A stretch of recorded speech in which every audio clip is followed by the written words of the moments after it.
Hey, it's Vaz here from Metro Hobbies, and if you've wanted to get into radio control aircraft for a while, today is actually a really good day to be watching one of our videos because we've got a couple of options here for you that will help you get into the air as soon as possible. So if you want to start flying radio control aircraft, there are a few options available to you. One of them being that you can go down to your local flying club and join up and get one of the instructors to teach you how to fly. Now this may require you to take your own aeroplane and compatible transmitter that will allow you to buddy box with the instructor so that he'll take your own plane up into the sky and then flick a switch and hand the controls over to you, and slowly you'll be learning how to fly an aeroplane that way. When an instructor sees that you're sort of getting into trouble or losing control of the aircraft, he'll flick a switch on his radio, regain control, and hopefully prevent your plane from crashing. So that's one way of doing it. It does take a little bit longer because of course you can only go there on your days off and the instructor needs to be there. It's got to be a little bit planned. So that is one of the probably the safest ways to learn how to fly. The other option is of course the one that gives you instant gratification, where you can go straight out there and throw an airplane in the air and see if you can actually do it. And these little aircraft here are actually ideal for that purpose. They have gyros built into them, they're very easy to fly, and everything is included in the box. So your radio, your battery, and even a charger is included in there. So you can pretty much get these guys out of the box, they're fully assembled, charge your batteries up, and you can be up and flying within the hour quite easily. The only downside with these types of aircraft though is that they are very lightweight, and you do need to pick your days, or rather your mornings, which I feel are usually the best time to fly these aircraft, early in the morning where it's nice and calm.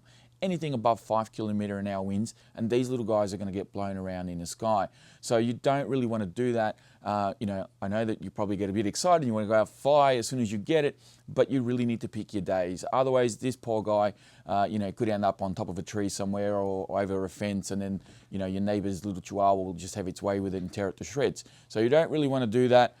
You want to have something that, you know, a nice calm day, and then go out there, position yourself so that the sun is behind you preferably, and just fly it that way, and hopefully not crash. Now the beauty with these aircraft, even though they are small and light and perhaps even a little fragile, they are made out of foam, they are repairable, there are spare parts available for these as well. So if you do have some mishaps, you can always get spare props, spare wings, this and that, and there's even different techniques that you can use to repair them as well.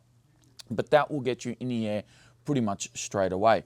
Now the other option, and probably my preferred option, and this is how I learned how to fly, is of course using a flight simulator.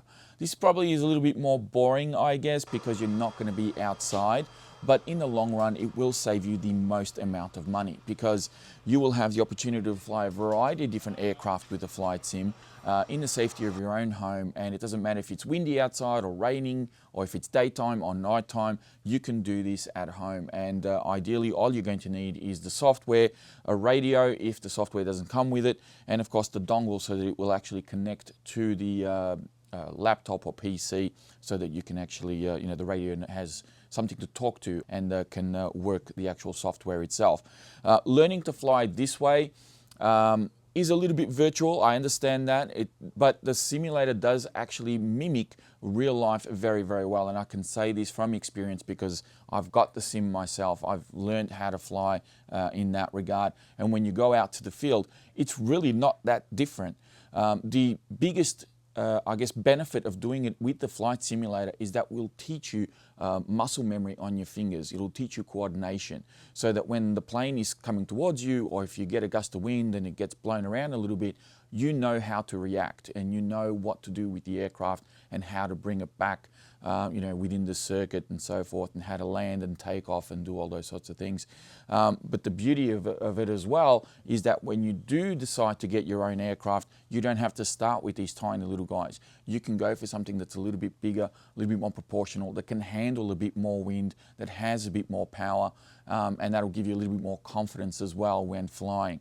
So yes, it is probably something that's a little bit more boring compared to the other methods, but it, I think, is probably one of the safest ways that you can do this, and you'll teach you the most, I think, when it comes to flying, because there's challenges on this. You can change wind conditions, you can do slope soaring, you can fly off the water. There's a bunch of different aircraft that you can fly, warbirds, trainers, jets, helicopters, drones, all these sorts of things you can practice on the simulator. And that way, when you go out into the field, you will definitely feel a lot more confident and you won't have the jitters and you're less likely to crash on your first go.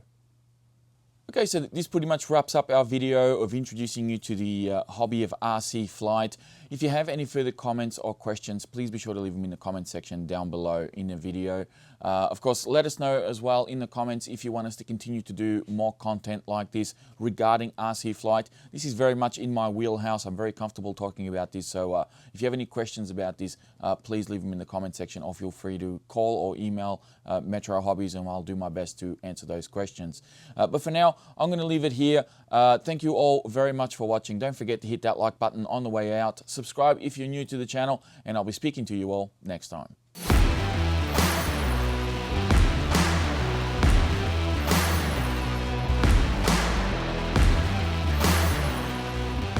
Hey, it's Vas here from Metro Hobbies, and today we're going to be talking about your first aeroplane. So what we have on the bench here today is the E-Flight Blue Rangers. What? Sorry, that's not a beginner plane, mate. But it's cool.